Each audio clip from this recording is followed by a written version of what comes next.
Okay, Mayor Jones, so just jumping straight in, tell me a little bit about what you did in Austin today with other legislators. Yeah, well, thanks again for having me. Well, as you know, the special session has started, and one of the key focus areas is flood mitigation, flood relief. And obviously here in San Antonio, we know we've got some immediate needs when it comes to that. And so really my intent was to reach out to the entire delegation and share, again, our asks for our city, both when it comes to relief for the damage, $21 million worth of damage that our community experienced, both in terms of damage to streets and bridges as well as to damage to drainage. So 21 million, and that really, because we didn't hit the threshold for FEMA relief, that really is going to come out of hide if we don't get some help from the state. And so wanted everybody to make sure we're all rowing same way, same day in that request. I was very thankful as I met with legislators on both sides of the aisle that everybody was willing to carry the water. So very proud of that. I also wanted to highlight the other kind of major infrastructure asks as it relates to flooding. You know, the state's flood plan in San Antonio, we've got 14 of the projects on that list are in San Antonio, and the value of all those projects together is $411 million. And those are all across the districts, as well as obviously, of course, the state senators. So wanted everybody to be very clear kind of what San Antonio is our ask is and where we fall on that. But also be very clear about, hey, FYI, this is what it looks like also in your district. But $411 million across 14 projects. I will note, it was great to see Representative Campos there, and 2 projects in her district comprise almost half of the bill of that 411. So these are major projects. We really wanted to make sure this special session is only 30 days, right? So be clear, hey, here's our song sheet, right? These are our asks, and please, let me know what more we can do to make sure San Antonio is well served. And jumping into a little bit of what you were talking about with who you were working with on both sides of the aisle, what does that look like, especially as a newly elected and sworn in mayor? Yeah, well, I was thankful again. We've got a good team at the city. I was able to not only meet with the members of our San Antonio delegation, though, frankly, based on some of the personal relationships I've got with folks, I was thankful that I got to meet with Representative Ann Johnson. That was important because when you look at, if people look at the special committees that have been set up both in the Senate and in the House on the flood issue in particular, we don't have a San Antonio representative in the House delegation, right? And so I reached out to Representative Ann Johnson, she's out of Houston, and wanted to just let her know, hey, this is what we're facing. This is our ask in terms of relief, our priority projects. They will have a special meeting in Kerrville on the 31st of July, and of course we have done our part and will continue to help with those recovery and rescue efforts. So wanted to make sure she was aware of that, and if there's other ways in which we could support their deliberations about what is funded and in what order, then that's important. So really, again, laying out what our asks are for everybody to understand, regardless of state or Senate, and frankly, regardless of party too. So given those asks, what do you feel was the most productive part of the meetings that you had today? I'll be honest with you, I think the most productive part, and several of the members shared this with me, and they said, it's great to see the mayor here. It's great to make sure that we're all singing from the same song sheet, and it's clear, that we need to have a strong partnership. Especially one in general, we need to do that. But I think also when we've got great needs like this, we've got fiscal uncertainty, right? And we know how our community is already quite vulnerable in many ways. As tight as we can keep those relationships, so that everybody you're going to sound like a broken record, but everybody's singing from the same song sheet, and that's important because as I made the joke there, if everybody's singing from the same song sheet, we can see who's out of tune, right? We've got things we need in our community, so no one could ever say, "Hey, it was unclear what San Antonio needed." No. This is what we need, and this is what it costs, and this is what our ask is of you. I want to bring it back here to San Antonio for a minute. Yeah. You were elected on June 7th. The Vital flooding happened on June 12th, and you were newly in this position, not quite in power yet, but what were you thinking as your gears started turning about what you could do for San Antonio, and did you take that with you to Austin today? Absolutely. I mean, when you're in charge, take charge, and I think it was very clear that we're going to have some significant damage in our community. I think, of course, all of us are also, we still grieve the 13 members of our community that we lost. And, we continue to be thankful for the first responders and the ways in which they saved people, helped people as much as they could.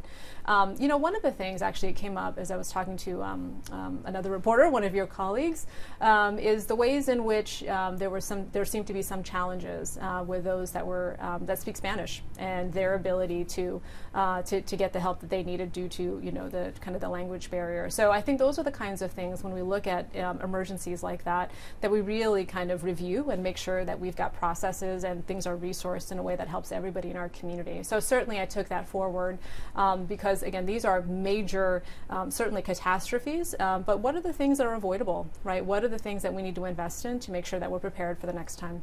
And that leads into my next question. Yeah. What does prevention and preparedness look like for you as your tenure as mayor? Well, I think what's important, in particular when it comes to the flood, as you know, we'll have a report here that was done by an outside entity, and they'll do a full review of what happened, right, and how we can improve moving forward. And I think that's really the most important. That's a really important piece of this, and understand kind of where the help we can get some of that help, whether it be at the federal level or at the state level, and again, so there's clarity to the community about what happened and the way we're moving forward. But to your point, I've said, look, I look forward to being prepared, pragmatic, and proactive, right? We are going to be clear about what we're trying to accomplish and working with others wherever they may be to help us get that done. And were you inspired to go to Austin because of what happened in Kerrville, or was it something you already had planned? Well, it's a special session, right? And given the topic of flood relief and flood investment, that is kind of top of mind. Again, as we look at $21 million, if we don't get help from the state, we got to pay for that out of hide. So wanted everyone to be clear about the help that we needed there. So that was really my impetus. And then frankly, when I saw that San Antonio did not have a representative on the state, on the House Council, on the House Committee, I also wanted to make sure that all of those members knew kind of what we were asking for, what we needed, both in terms of the immediate but also longer term. And speaking directly to constituents who may have some of these concerns, but maybe not so much of a direct line of communication with the city, in this interview, what would you like to say to them to kind of ease those concerns? Well, look, I think it's important. We are looking hard at, and frankly, making hard asks. We know that $21 million in this environment is tough, and so we need help from the state. And we also need to make sure that we are making smart investments. We are, getting closer, obviously, to the budget sessions where we're going to look at these investments and making sure that we're doing what we can to keep people safe.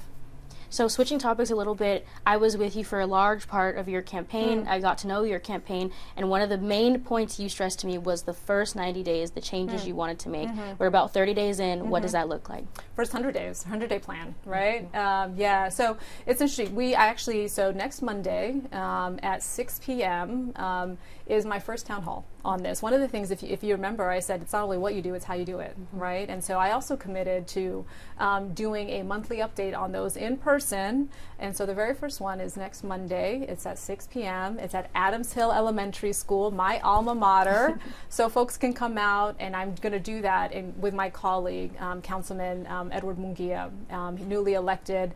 And it's important, I think, that we work together on these things. To your point, get out the update, which I am very proud of the work that we've done so far. We still have, obviously, some other work to do. And then answer people's questions, which is always, most important. And that transition of kind of stepping into a seat where there's a council that's some of the members have been there for a while, has that transition been easy for you to step in as a leader?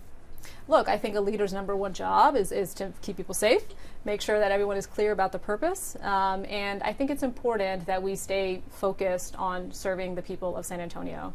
To your point, the first 30 days have included the floods. It's included my trip to Washington, D.C. to make sure they are clear about, hey, your consolidation of U.S. Army North and U.S. Army South, understand that. However, these are things we could also do here in our community. So I was very thankful that I could reach into my own network of folks folks, folks that previously served at the Pentagon, and provide that very detailed list for our federal delegation, so they could advocate best for San Antonio and for Joint Base San Antonio.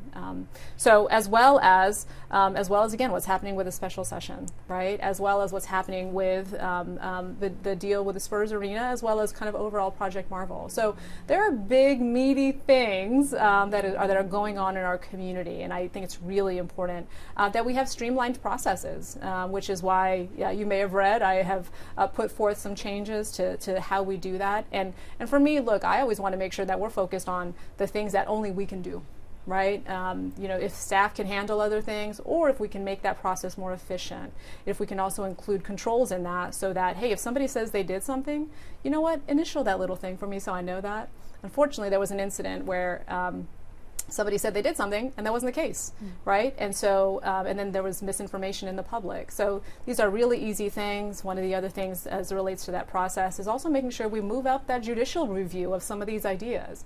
That I think helps to make sure the city is as protected as we can be. So I'm looking forward to getting a lot of good things done for my community, for our community, and I think a streamlined process helps us do that. Moving to talking about Project Marvel, Spurs Arena, we've heard you be very vocal about you will not make any decisions until you're fully informed and can pass that down to the public. What does that look like now? We've seen dates, we've seen numbers, but not definitive answers. So this is exactly why I called a public meeting for this. Over the weekend, we got the first draft of what's called a community benefits agreement, right? So there's two things that are important here when we talk. I'm talking specifically about the Spurs Arena, not overall Project Marvel, but specifically the Spurs Arena, which is what is the term sheet? And the term sheet is kind of who's putting in what and how is that getting paid, right? What's the basis for that? That's one piece of it. The other piece, to your point, that I've been very clear about, it's not just how we pay for it, is how does the community benefit, right? So the community benefits agreement, I wanted to make sure that's tight, because we only get one shot at this. We don't do this every day. We've got to make sure that this is as tight as it can be in light of our community, right? And so we got the first offer for a community benefit agreement, aspects of it, over the weekend. I talked with the city team and I said, you know what, we need to have a public discussion on this, which is why I called for the meeting. We'll have that on Friday at 1 p.m. And this is going to lay flat. Hey, this is where we're at. This is the timeline. This is what it may look like moving forward. Give us your feedback.